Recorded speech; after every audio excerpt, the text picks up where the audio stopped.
Marie and Homelander are the same? No. When Gen V Season 2, Episode 6 dropped, no one was prepared for the quiet, devastating weight of that final act. The return of a familiar face from the boys that didn't just feel earned, it felt ominous. This wasn't a cameo, not a wink to the fans, but a move that redefined the tone of the series. The arrival of Billy Butcher and the whispered shadow of Homelander doesn't just close the loop between the two shows. It rips open a new one. A war is coming, not between humans and supes, but between two ideas of what it means to control power itself. And at the center of that storm is Marie Moreau, whose blood is no longer just a weapon, it's a signal. The return that feels like a warning. Let's start with Butcher. His reappearance in Gen V doesn't come with explosions or swagger, it comes with silence. He steps into the frame like a ghost of the man we remember, his moral compass shattered, and his alliances unpredictable. After the events of The Boys Season 4, Butcher's time is literally running out. He's dying, but he's not done fighting. When he looks at Marie, you see it in his eyes. He doesn't just see another supe, he sees the key to rewriting the entire genetic order. Marie's powers, blood manipulation so intricate she can draw life or death from a single drop, are the closest thing the boys' universe has ever had to divinity. She doesn't just control blood, she controls identity, memory, and the thin line between organic life and the artificial creation of Compound V, and that's where Butcher's interest becomes clear. He isn't here to recruit her for vengeance. He's here because Vought has unlocked something ancient, something even he doesn't fully understand. The Vought Whisper, Project Odessa.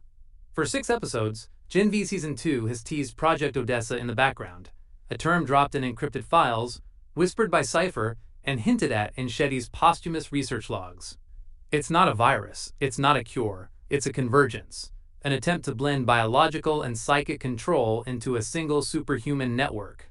Think of it as Compound V's evolution, not just granting powers, but synchronizing them. Cypher's obsession with Marie suddenly makes sense. He doesn't just want her at full potential, he wants her connected, her blood as the conduit for Vought's next phase. Blood carries not just DNA but data, and in the hands of Vought it becomes a programming language. Every heartbeat could be rewritten.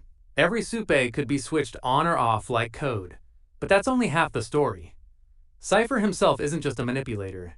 He's an experiment that worked too well. Unlike the mind control puppetry of Kate Dunlap, Cypher's telepathy operates on a molecular level. He doesn't plant thoughts, he restructures them. The reason Marie can sense pain through others' bloodstreams isn't random. Cypher engineered that resonance. He's using her to map the psychic field between every Compound V subject alive. If Odessa succeeds, Vought won't need propaganda or fear. They'll have total psychic unity, a hive mind wrapped in corporate branding. The Butcher equation. So where does Butcher fit into all this? Simple. He's seen this kind of control before, in himself. The temporary Compound V he took in The Boys Season 3 gave him more than headaches. It left psychic scars. He can still feel the hum of Compound V, the way it threads through every supe like static in the air. That's why he can sense Cypher's network. He's not immune to it, he's tuned in. And when Butcher meets Marie, there's a strange acknowledgement, not of alliance, but of shared suffering. He knows what it's like to have power burning you alive from the inside. In one chilling exchange, barely 5 words, all subtext, he warns her, "You're not bleeding for them, you're bleeding into them." It's cryptic, but it's pure Butcher, a soldier who's finally realized that his war wasn't against supes, but against the system that makes them. For all his brutality, becomes a reluctant oracle, the one man who's seen the cost of tampering with human evolution. And that makes his presence in the episode not fan service, but prophecy. His body is dying, but his mind is the last firewall between Vought's plan and the world's collapse. Marie's awakening. Throughout episodes 1 to 6, Marie's arc has been slow but deliberate. Each time she uses her powers, her connection to others deepens.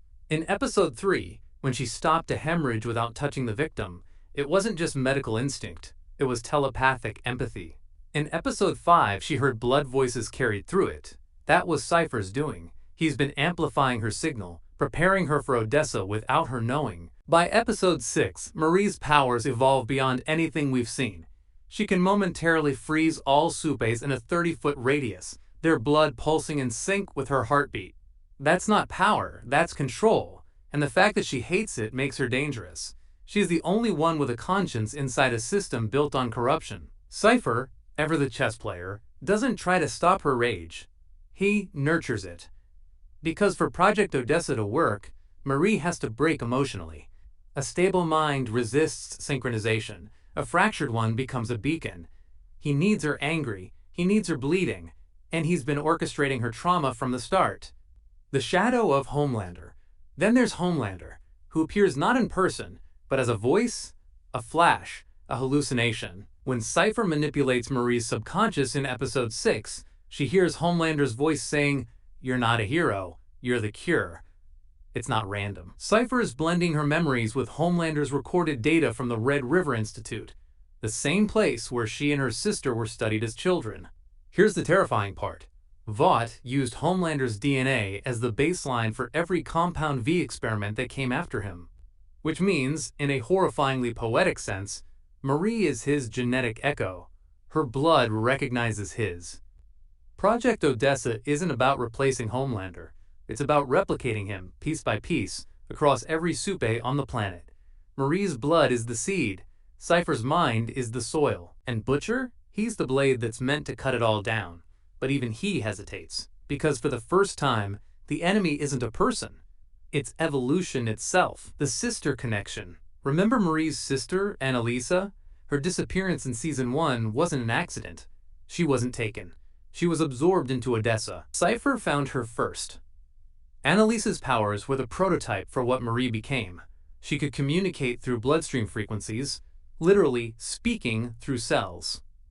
Vought thought she was a failure. Cypher didn't. He preserved her consciousness in a psychic network, which now speaks to Marie through her own blood. The moment Marie realizes the whispers she's been hearing all season aren't hallucinations, but her sister's fragmented consciousness is one of the series' most haunting revelations. Her sister isn't dead, she's uploaded, and she's begging Marie not to become the final link in Odessa's chain. Butcher's final play. By the end of episode 6, Butcher and Marie share one final quiet moment. He hands her something small, a vial of his own blood, irradiated with temporary V. "In case you need to remember who you are," he mutters.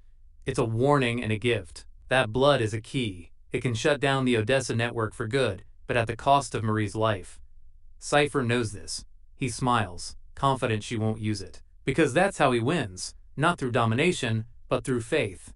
He believes that the heroes will always hesitate, that empathy is the flaw in human evolution. But what he doesn't account for is Butcher's corruption, that chaos can also be purity in disguise. The war at episode 6 closes not with an explosion, but with silence. Marie sitting alone, blood hovering in midair, shaped into her sister's face. Cypher's voice fades into the background. The Butcher walks away, coughing up blood, muttering about gods and monsters. Vaught's monitors flicker. The Hive is awake. And in that stillness, one thing becomes clear. Gen V isn't just about the next generation of supes. It's about the end of free will. Every beat of Marie's heart is now part of a system that could either save the world or enslave it. Butcher's dying. Cypher's evolving. And Vought, it's learning to think. The return of the Boys character wasn't nostalgia. It was a countdown. The moment the worlds of the Boys and Gen V fully merge, the real war begins. Not for dominance, but for autonomy. Because when blood becomes code and minds become signals, the only rebellion left is silence. And maybe that's why Butcher's last words linger. Don't let them turn your veins into their Wi-Fi, love. You're more than what they built you to be. Gen V Season 2, Episode 6 isn't a continuation. It's a warning. And if Project Odessa succeeds, it might not just destroy the world. It might rewrite what being human even means.